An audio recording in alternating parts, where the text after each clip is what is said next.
Sinema. Thank you, Mr. Chairman, for holding this timely and important hearing. Every day, the Internet of Things, or IoT, continues to expand in the United States, and IoT devices are becoming increasingly common in Arizona homes, such as smart speakers, smart light bulbs, wearable technology, driverless cars, and smart door locks. And given Arizona's weather, it's no surprise that we love smart thermostats, too. Beyond personal use, the IoT is used extensively in industry where IoT devices can make production lines more efficient and track components through the manufacturing and delivery process. As of 2018, there were over 7 billion connected devices globally, and studies estimate that number will balloon to 25 billion by 2021. These devices can improve both our lives and our economy, but the unprecedented access into our personal data and confidential business information requires us to rigorously review the cybersecurity protections of these devices.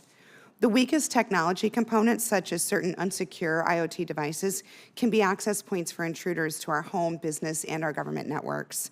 During a 2018 hearing, the director of the Defense Intelligence Agency stated that IoT devices are one of the, quote, most important emerging cyber threats.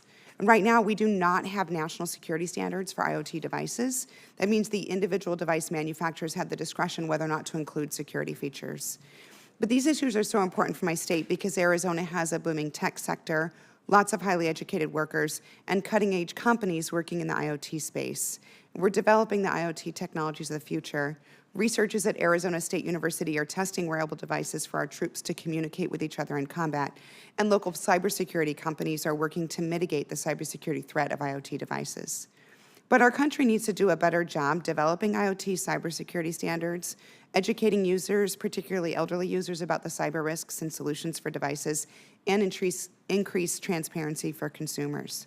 So my first question is for Mr. Eggers. In your testimony, you discussed whether customers will be able to identify a device with strong cybersecurity protections without a non-regulatory tool.